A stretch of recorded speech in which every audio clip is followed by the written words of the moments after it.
plaisir, hein, de toute façon, de voir des films de toi. Moi, personnellement, je ne m'en lasse jamais et je suis toujours aussi touchée par toute cette poésie et par le regard que tu peux porter et que tu nous amènes à porter. Parce que là, dans le premier film, eh bien, tu nous amènes vers des images qu'on ne verrait pas nous-mêmes. Donc, voilà, est-ce que tu peux en dire un peu plus sur comment tu écris tout ça, comment ça se combine?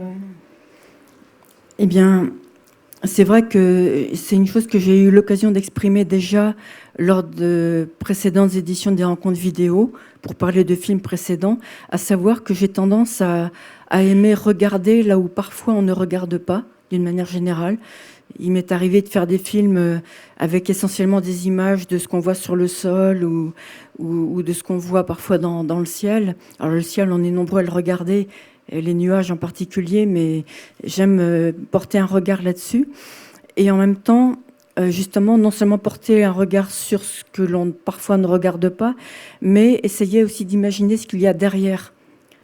Et le premier, ce film-là qui s'appelle Cache-Cache, d'ailleurs le titre est assez évocateur, c'est que je crois que je joue à Cache-Cache avec les images que je montre, qui laissent voir quelque chose, mais qui finalement ne sont qu'une surface des choses et qui en réalité contiennent des histoires peut-être que les gens ne savent pas et que moi-même, à la limite, je ne sais pas non plus. Mais il y a toujours quelque chose derrière les surfaces, derrière ce que l'on voit. Et donc, voilà, c'est une sorte de jeu aussi. Et justement, je trouve qu'il fait écho au film qu'on a vu juste avant, par rapport à ça, à l'enfance, quoi. Mais complètement. Et d'ailleurs, il y a une phrase que j'ai en tête du film Tu n'es pas fou, papy, lorsque sa petite fille dit à son grand-père entre deux coups de tonnerre, tu retrouves ton insouciance. Et moi, ce film-là, en fait, Cache-Cache, volontairement, ce n'est qu'à la fin que je dis que mais où se cache-t-elle donc? On ne sait pas de qui je parle ou de quoi je parle. Et c'est l'insouciance.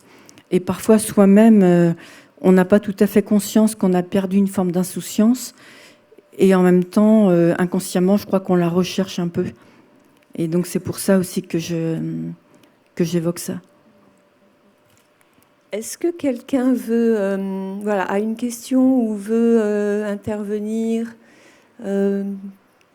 par rapport à ce premier film? Parce qu'en fait, il y en a deux. Il y en a deux parce que le deuxième se cache derrière le premier. Parce qu'au niveau du titre, je n'ai indiqué au départ que Cache-Cache. Et effectivement, il y a ce deuxième très court métrage qui est accolé au premier et qui s'appelle donc Les coquillages sont des maisons comme les autres. Et l'idée m'est venue, c'est qu'au départ, j'avais fait uniquement le premier film, Cache-Cache. Et une des dernières phrases du film, je dis peut-être se cache-t-elle. Donc je parle de l'insouciance, mais la personne qui regarde ne le sait pas. Peut-être se cache-t-elle l'insouciance au fond d'un coquillage, à l'abri des assauts des vagues, etc. Et en fait, je me suis rendu compte que j'ai une phrase qui m'est venue après, c'est « les coquillages sont des maisons comme les autres », à savoir que cette insouciance, elle se cache aussi dans les coquillages ou dans des choses qui peuvent paraître presque insignifiantes. Et ça contient des secrets, ça contient des choses qui peuvent être importantes et qui ne sont pas dites, qui ne sont pas formulées, mais qui sont importantes. Et donc, il y a une sorte de jeu de cache-cache aussi dans ma façon de dire les choses et de ne pas tout à fait les dire dans le deuxième tout petit film. Oui, le deuxième tout petit film, il a un côté un petit peu énigmatique, justement. Tout à fait, énigmatique, parce que parfois, il y a des choses que j'ai envie de dire et en même temps, je n'ai pas vraiment envie de les dire. Alors, je les suggère et libre à chacun de comprendre ou d'imaginer ou de se faire son propre récit, en quelque sorte. Je crois que c'est ça qui est vraiment toujours très, non seulement touchant, mais très... qui nous rend tes films proches, quoi, à chaque fois. Il y a toujours un petit peu ça dans tes films. Oui, et je crois que c'est presque involontaire, mais je crois que c'est ma nature, c'est ma façon de faire, ma façon d'être.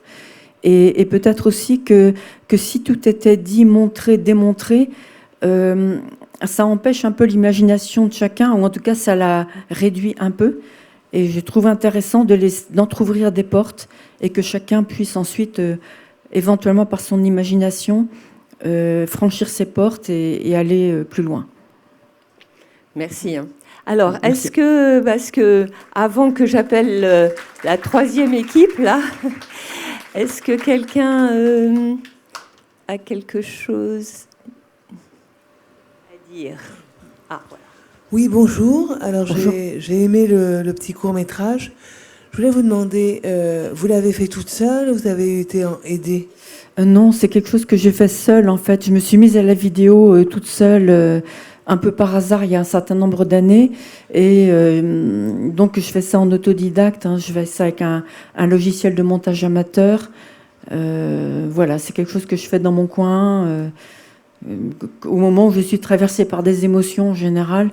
Et j'ai besoin de convertir mes émotions, qui peuvent être parfois des douleurs. Je les convertis d'une façon positive par la création.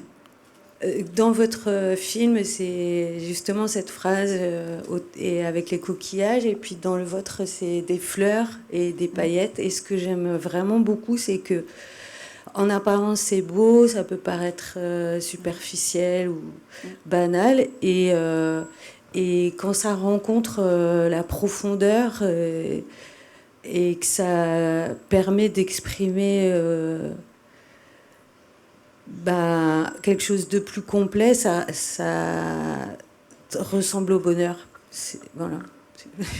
Moi, je comprends tout à fait votre remarque, et c'était ça que j'avais envie de traduire dans ce film, même si ça reste un peu mystérieux.